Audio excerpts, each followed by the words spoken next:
If you're looking to build a new gaming PC or upgrade your current system, you've probably been inundated with content around the very best PC components that you absolutely need to buy. But no one ever really talks about the stuff you shouldn't buy, the hardware that you should discount when looking for the components in your next system. And that's why today I'll be covering off some of my least favorite PC parts on the market right now, and as well as calling out individual products, talk about the types of CPUs, GPUs, cases and power supplies you should avoid to make sure the parts in your next system are the ones that make sense. Let's do this. The Corsair Nautilus cooler lineup is here, with a range of great designs to choose from. Whether you're after a 240mm or 360mm cooler, or a cooler with or without RGB fans, Corsair has you covered. The fans are daisy-chained for universal fan and ARGB control, meaning there's no need to download any proprietary software to control the cooler, and the new LCD models let you monitor key system metrics too. So why not keep your chip cool and learn more about the Nautilus range at the first links in the description below. Now I'm going to start today's video with the big one, graphics cards. Now in terms of exact graphics cards to avoid, there are one or two models that I would swerve when building a new system. The first is this, the 8GB RX 9060 XT. Now the reason you want to avoid this graphics card is arguably the same reason I would avoid a graphics card like the RTX 5060 and 8GB RTX 5060 Ti, but more on that in a moment. And it all comes down to video memory. Now graphics cards have a few key specs and components to consider, but the one that's been talked about the most in the last year or so is VRAM. Essentially, the rule of thumb with video memory is that 8GB is okay for 1080p, 1440p you'll want 12 or 16, and 4K you'll potentially want 16 or even 20GB of video memory. The RX 9060 XT comes in two flavors, an 8GB and a 16GB flavor. The RX 9060 XT is actually a fantastic GPU, but the 8GB model just doesn't make a lot of sense. Even at 1080p, we're starting to see 8GB of VRAM become a bottleneck, and one thing I take massive issue with is the fact that the 9060 XT 8 and 16GB have basically the same name. Yes, the VRAM is different, but the name of the card itself is identical, and for a first-time builder, it can make them quite hard to tell apart. Now, there are some instances where 8GB of VRAM can make sense. If you only want 1080p, you only want to play esports titles like Fortnite and Apex, and your budget is restricted, then there are edge cases when it might make sense. But for most people watching this who want to build a system in 2026, I'd avoid the 8GB 9060 XT. Arguably, the 8GB 5060 Ti is an even worse contender. This particular model is actually a 16GB card, which is a GPU you may want to consider buying, but the reason the 5060 Ti is arguably even more criminal with 8GB of VRAM is because the actual GPU is faster than the 9060 XT, and as such, that VRAM becomes more of a bottleneck. That then means that your GPU could potentially work harder and deliver more frames, but the VRAM becomes the limiting factor. Now, as complicated as this gets, I do want to also caveat this by saying that VRAM on a GPU isn't everything. And this is a great example, Intel's Arc B570. Now the B570 comes with 10GB of VRAM, the B580, the next card up, comes with 12. You might be thinking, okay James, that's pretty good, right? And the price is competitive when compared to the likes of Nvidia's 5060 and AMD's 9060 XT. But the problem is that these cards are actually sort of too slow to really leverage that VRAM in the right way. The B580 can make sense in certain video memory intensive titles at 1440p, but the B570 is slower than both the 5060 and 9060 XT, and unfortunately the VRAM is not going to save it. So I'd avoid these cards if I was looking for a GPU in the coming year. Now we've spoken about graphics cards, let's next talk about CPUs. Now when it comes to the CPU market, we've got two brands to choose from. We've got AMD and we've got Intel. As you've probably heard or seen if you've watched any reviews or buyer's guides around CPUs, AMD are the in-favor brand at the moment. Intel's current gen Core Ultra lineup didn't win rave reviews, and while it did fix architecturally lots of the flaws we saw with 14th gen, such as overheating and some of the chips burning out, it did so at the expense of performance. And compared to AMD, a lot of the Core Ultra CPUs do make less sense. The thing with CPUs to be aware of more specifically is what you actually need. And it's not necessarily that there are certain horrendously poor CPU choices you shouldn't buy, it's what CPU choices actually make sense for your build. We we recently did some testing with AMD's more entry-level Ryzen 5 and AMD's top-end 9800X3D. And what we actually found is that very often the CPU choice in your build makes less of an impact than what you might think. It's also worth noting that the impact on performance of your CPU actually increases as the resolution falls. What that means is at 4K, a lower power CPU is actually less of a problem. It's 1080p gaming where a better CPU is going to be more necessary and more beneficial. The reason behind this is because at higher resolutions, your GPU's gotta work harder. It's gonna deliver you less frame rate, it's got more pixels to render, and as such becomes less reliant on a high-end CPU. If you drop down to competitive gaming at low resolutions, the likelihood is your GPU's finding it a lot easier. There's a lot less pixels it's gotta render out. 1920 by 1080, for example, that's full 1080p, represents a quarter of the number of pixels that 4K represents, which is 3840 by 2160, which massively reduces the workload on your GPU. As such, for the GPU to be able to continue operating at full speed, it becomes very reliant on your CPU to hold its weight. It's also worth noting that with a CPU, the bigger number doesn't always mean better. Take this CPU for example, AMD's Ryzen 9 9950X3D. It is a fantastic processor. It's got loads of cores, fast clock speeds, and tops the charts a lot when it comes to gaming performance. But it only beats out the much cheaper 9800X3D, which has half the cores and half the threads by very small margins in lots of games. The reason is because these CPUs share very similar attributes around fast clock speeds and huge amounts of L3 cache. The only difference really is the core count, and lots of games are not that bothered about the extra cores. Coming in at around $200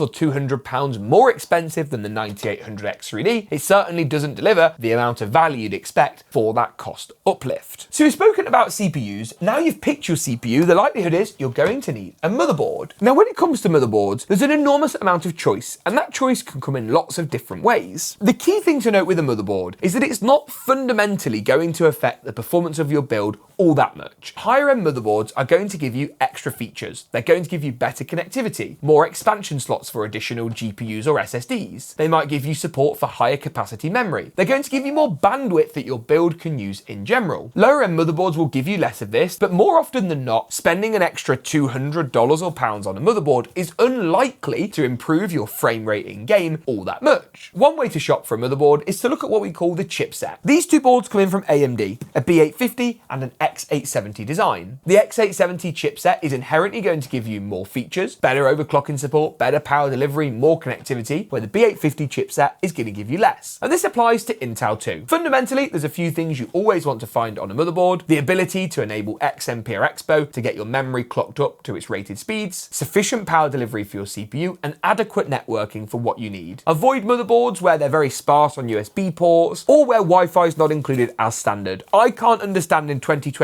why really anybody buys a motherboard that doesn't have Wi-Fi on board. They're hardly any more expensive than their non-Wi-Fi derivatives. And before you say, yes, but James, I can buy a Wi-Fi dongle off Amazon for, I don't know, $15, just get the Wi-Fi on the board, please. Wi-Fi on board's always going to be better than the one that you get in a dongle. So we've got our CPU, we've got our motherboard, we've decided on a graphics card. Let's cut that bit out. But what about storage? Now, when it comes to NVMe SSDs, this is one area of the market where so far in 2026, we have seen some price increases. Nowhere near as bad as memory, but don't worry, I'm going to come on to that. Now with SSDs, there are a few different things to note. SSDs run on PCI generations. We typically used to see PCI generation 3 drives, such as this drive from Adata, their Legend 700. We then progressed to PCI generation 4, such as what you'll find from this Crucial P3+, and then on to PCI generation 5. Now with each PCI generation, we essentially see a doubling of the amount of bandwidth. Now that doesn't necessarily mean that each of these drives is twice as fast as the one that came before it. It's up to the drive makers themselves to actually leverage some or all of that bandwidth as they see fit. Now when it comes to a gaming PC build, storage isn't typically going to be too much of a bottleneck within reason. I wouldn't go ahead and pick up a slow hard drive or SATA SSD. I would always stick at minimum with a Gen 4 drive. And there's some really cheap Gen 4 drives out there if you're shopping on a budget. Where people go wrong long as they buy these rather elaborate Gen 5 drives, like, no offense MSI, this frankly ludicrous Gen 5 Browser M580 with these enormous heatsinks. And you might look at a drive and go, hang on a minute, why has that drive got this huge garish heatsink array, but this drive from Crucial got, well, nothing by comparison? Now, the reason all comes down to cooling. A lot of the Gen 5 drives, when they first released, had a real problem getting a hold of temperatures, and I'm glad to report that designs like this are increasingly becoming a thing of the past, as what you'll find on the vast majority of modern motherboards is you've got built-in NVMe cooling, and if you don't, you definitely shouldn't be buying a Gen 5 drive anyway, and you may have a bit of a component mismatch. There's some great Gen 5 drives out there that don't require these elaborate cooling solutions, like Samsung's 9100 Pro, which we reviewed in the cards now. What I would say is if you're building a system anywhere up to about a 5070 Ti, 9070 XT, Gen 4 drive is going to be absolutely fine. And even beyond that, when you get to 5080 or 5090 territory, you only need a Gen 5 drive if you're using a workload that is going to really benefit from that faster storage. With SSDs, you should always read reviews and look at the speeds people are getting. Crystal Disk Mark is a tool that pretty much everyone uses across the industry to test SSD speeds, and I'll link that down in the description below, alongside our catalogue of SSD reviews. Now, next up, the big one, memory. I want us all just to imagine a world for just one moment where memory shortages don't exist, and I can give you the very quick answer as to what I would have said this time last year. I would have said, buy a 32GB 6000 kit with the lowest latency you can find at a reasonable price point. However,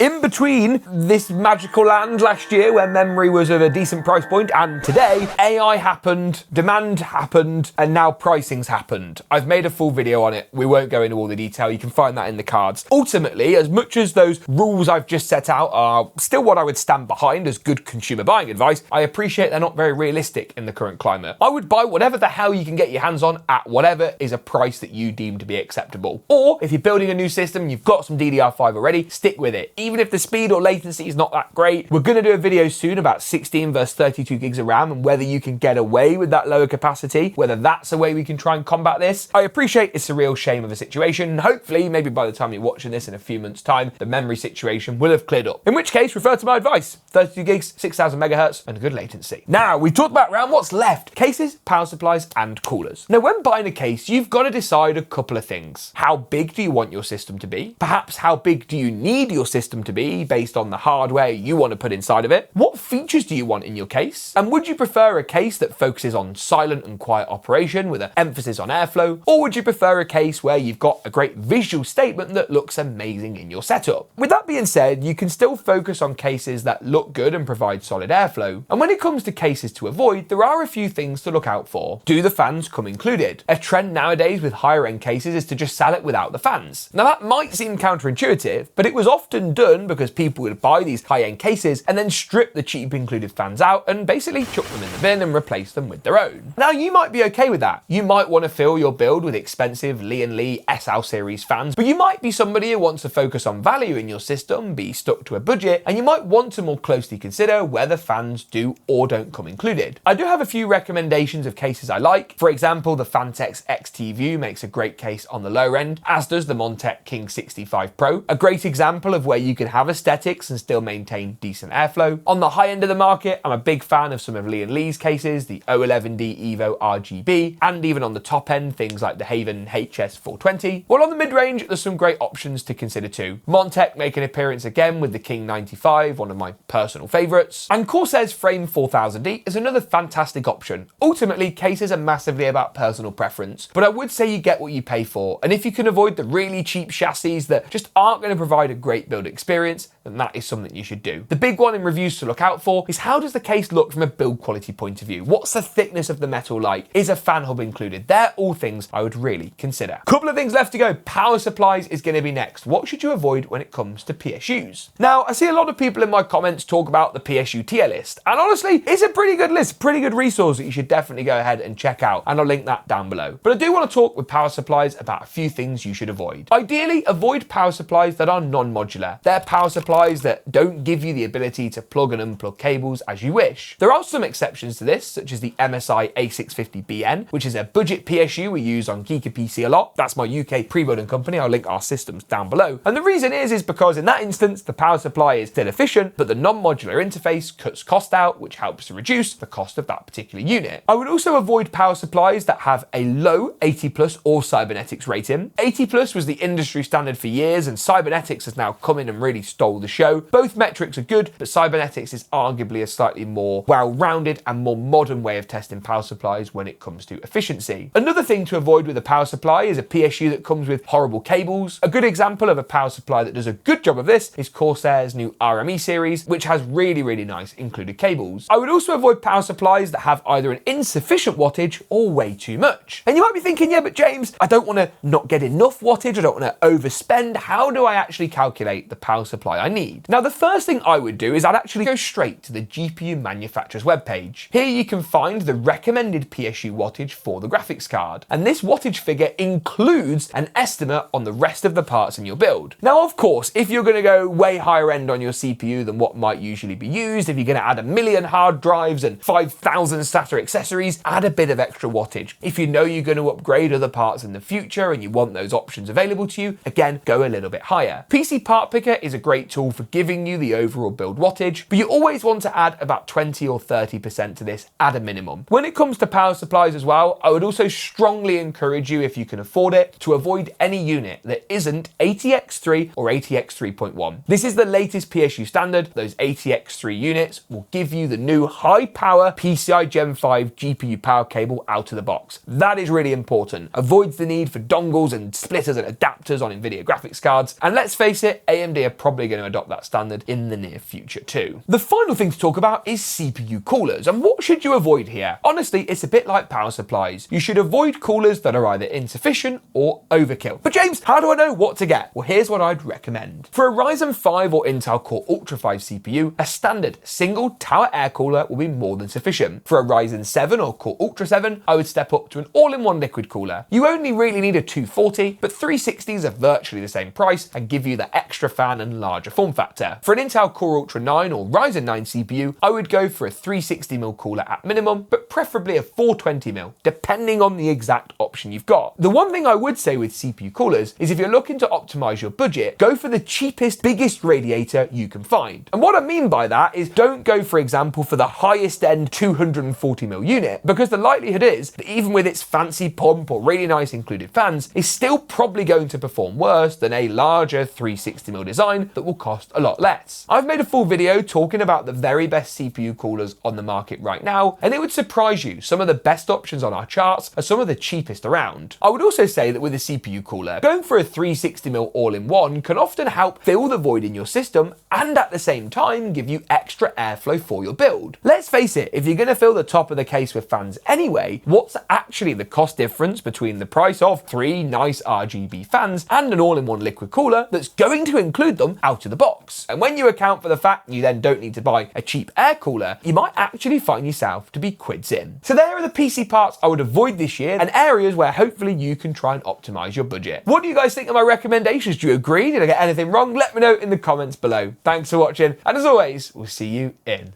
the next one.